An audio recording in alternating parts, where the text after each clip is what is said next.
손자병법에는 지도자가 군대를 맡긴 뒤 어떤 실수를 범하면 나라와 공동체를 위험에 빠뜨릴 수 있는지에 대한 중요한 가르침이 나옵니다.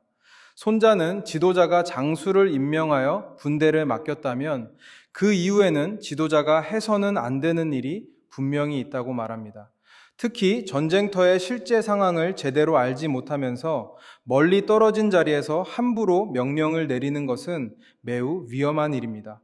손자는 군주가 군 통수권을 잘못 행사할 때 생기는 대표적인 실수 세 가지를 지적합니다. 첫째는 군대가 앞으로 나아갈 수 없는 상황인데도 진격을 명령하는 것입니다. 둘째는 군대가 물러날 수 없는 상황인데도 퇴각을 명령하는 것입니다. 이런 잘못된 명령은 군대를 마치 고삐에 묶인 것처럼 움직이지 못하게 만듭니다. 손자는 이것을 묶인 군대와 같은 상태로 보았습니다. 전쟁터의 상황은 매우 복잡합니다. 지도자가 멀리 떨어진 궁궐이나 회의실에 앉아 있으면 실제 현장에서 어떤 일이 벌어지고 있는지 정확히 알기 어렵습니다. 길이 막혀 있는지, 군사들의 사기가 어떤지, 적의 움직임이 어떻게 변하고 있는지, 물자와 보급 상황이 어떤지 제대로 알지 못할 수 있습니다. 그런데도 지도자가 자신의 자리에서 생각만으로 나아가라, 물러나라고 명령하면 현장의 장수와 군사들은 큰 혼란에 빠지게 됩니다. 셋째 실수는 군주가 군대의 사정을 모르면서 군대의 행정과 임무에 지나치게 간섭하는 것입니다. 전쟁터에는 전쟁터만의 질서가 있습니다. 장수에게 맡겨야 할 판단이 있고 현장에서 결정해야 할 문제가 있습니다. 그런데 지도자가 모든 것을 자기 손안에 두려고 하면 장수의 권한은 약해지고 군사들은 누구의 명령을 따라야 할지 혼란스러워집니다. 손자는 이런 상황이 생기면 군사들 사이에 의심과 불신이 생긴다고 보았습니다. 장수가 명령을 내려도 군사들은 정말 이 명령을 따라도 되는가 하고 생각하게 됩니다. 지도자의 명령과 현장의 판단이 서로 어긋나면 군대는 하나의 방향으로 움직이지 못합니다. 공동체 안에 회의와 의혹이 생기면 외부의 적은 그 틈을 놓치지 않습니다.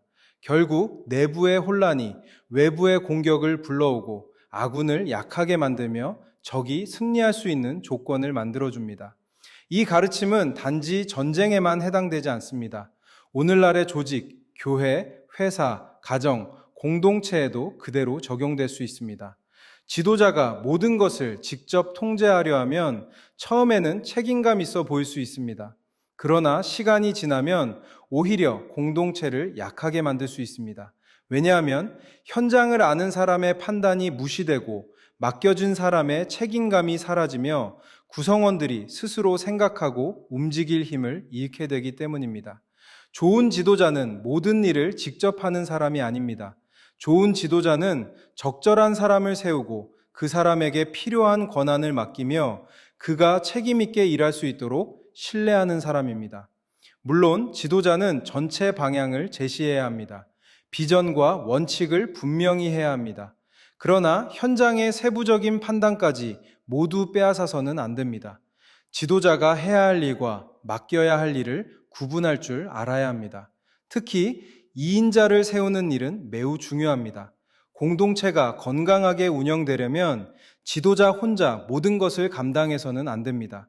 함께 책임질 사람, 현장을 이해하는 사람, 지도자의 뜻을 바르게 이해하면서도 자기 자리에서 판단할 수 있는 사람이 필요합니다.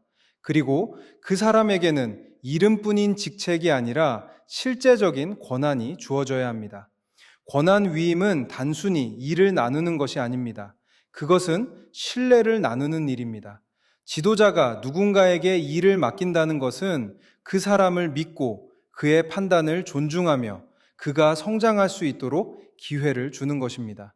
반대로 일을 맡겨놓고 계속 간섭하면 그것은 위임이 아니라 통제입니다.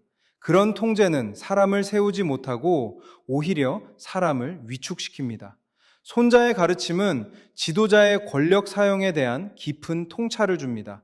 지도자는 권한을 가지고 있지만 그 권한을 아무 때나 아무 방식으로 사용해서는 안 됩니다. 권한은 공동체를 살리기 위해 사용되어야 합니다. 현장을 모르는 권한 행사는 공동체를 혼란스럽게 만들 수 있습니다.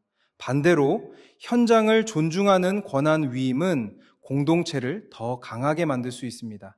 교회 리더십에도 이 원리는 중요합니다. 목회자나 장로, 부서 책임자가 모든 일을 직접 결정하려 하면 공동체는 쉽게 지치게 됩니다. 각 사역의 현장을 아는 사람들에게 적절한 책임과 권한을 맡길 때 공동체는 더 건강하게 움직일 수 있습니다.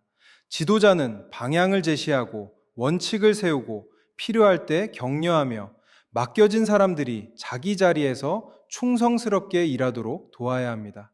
결국 지도자의 지혜는 내가 무엇을 해야 하는가만 아는 데 있지 않습니다. 더 깊은 지혜는 내가 무엇을 하지 말아야 하는가를 아는 데 있습니다. 모든 것을 붙잡으려는 지도자는 결국 공동체를 묶어버릴 수 있습니다. 그러나 적절히 맡기고 신뢰하는 지도자는 사람을 세우고 공동체를 살립니다. 손자병법이 말하는 좋은 지도자는 현장을 모르면서 함부로 명령하는 사람이 아닙니다. 좋은 지도자는 사람을 세우고 권한을 맡기며 맡긴 사람을 신뢰할 줄 아는 사람입니다. 지도자는 방향을 잃지 않게 해야 하지만 현장의 손과 발까지 모두 묶어서는 안 됩니다. 진정한 리더십은 통제의 기술이 아니라 신뢰와 위임의 지혜입니다.